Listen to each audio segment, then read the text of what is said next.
আপনার আলমারিতে যদি এমন একটা জামা থাকে যেটা নিয়ে বেশি ভাবতে হয় না, প্রায় সব কিছুর সঙ্গেই মানিয়ে যায় আর পরলেই আপনাকে পরিষ্কার ও স্মার্ট দেখায়, তাহলে সেটা অবশ্যই একটি সাদা জামা।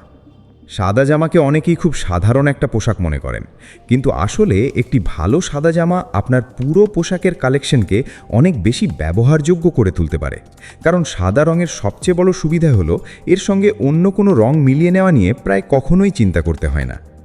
ধরুন সকালে কোথাও বের হওয়ার জন্য তাড়াহুড়ো করছেন, কি পরবেন বুঝতে পারছেন না, তখন একটি সাদা জামা আর নীল জিন্স বের করে নিলেই আপনার লুক প্রায় তৈরি। এর সঙ্গে সাদা স্নিকার্স পরলে পাবেন একদম পরিষ্কার, ফ্রেশ এবং ক্যাজুয়াল লুক। আবার যদি একটু বেশি স্মার্ট দেখতে চান, সেই একই সাদা জামার সঙ্গে কালো বা ডার্ক ট্রাউজার পরুন, সঙ্গে একটি ভালো ঘড়ি এবং পরিষ্কার জুতো। ব্যাস, খুব বেশি কিছু না করেও আপনার লুক অনেক বেশি পরিপাটি দেখাবে। সাদা জামার আরেকটি বড় সুবিধে হলো এটি আপনার পোশাকের অন্যান্য রঙকে আরও ভালোভাবে ফুটিয়ে তোলে। নীল জিন্স, কালো pant, beige trouser, grey pant কিংবা অলিভ রঙের বটম, প্রায় সব কিছুর সঙ্গেই সাদা জামা সুন্দরভাবে কাজ করে। আর এখানেই সাদা জামার আসল শক্তি। আপনি একটি জামা কিনছেন, কিন্তু সেটাকে ব্যবহার করতে পারছেন অনেক আলাদা আলাদা স্টাইলে। তবে সাদা জামা কেনার সময় একটা বিষয় অবশ্যই মনে রাখতে হবে, শুধু সাদা রং হলেই হবে না, জামাটার ফিট এবং কাপড়ের মানও গুরুত্বপূর্ণ। খুব বেশি ঢোলা বা খুব বেশি টাইট জামা আপনার পুরো লুকটাই নষ্ট করে দিতে পারে। এমন একটি ফিট বেছে নিন যেটা শরীরের সঙ্গে স্বাভাবিকভাবে বসে থাকে।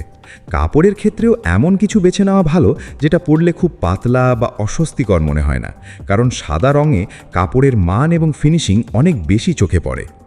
এবার আসা যাক সাদা জামা কিভাবে বিভিন্ন পরিস্থিতিতে পরবেন। ডেইলি ব্যবহারের জন্য সাদা জামার সঙ্গে নীল জিন্স একটি দুর্দান্ত কম্বিনেশন, একদম সহজ কিন্তু দেখতে স্টাইলিশ। আপনি চাইলে সাদা স্নিকার্স যোগ করতে পারেন। এই লুকটি কলেজ, ক্যাফে, শপিং কিংবা বন্ধুদের সঙ্গে বের হওয়ার জন্য একটি খুব সহজ একটা অপশন।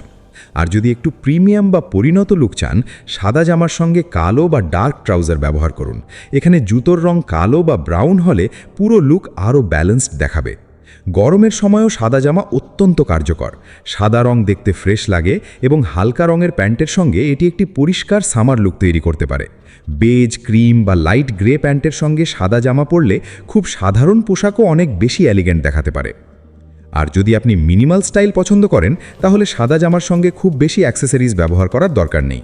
একটি ভালো ঘড়ি, পরিষ্কার জুতো আর পরিপাটি জামাই যথেষ্ট। কারণ মিনিমাল স্টাইলের সৌন্দর্যই হলো কম জিনিস ব্যবহার করে বেশি প্রভাব তৈরি করা। আরেকটি গুরুত্বপূর্ণ বিষয় হলো সাদা জামার পরিচ্ছন্নতা। সাদা পোশাক দেখতে যতটা সুন্দর, নোংরা হলে ঠিক ততটাই দ্রুত চোখে পড়ে। তাই সাদা জামা ব্যবহার করার পর পরিষ্কার রাখাটা খুব গুরুত্বপূর্ণ। কলার, কাফ বা বগলের অংশে দাগ জমে গেলে পুরো পোশাকের সৌন্দর্য কমে যায়।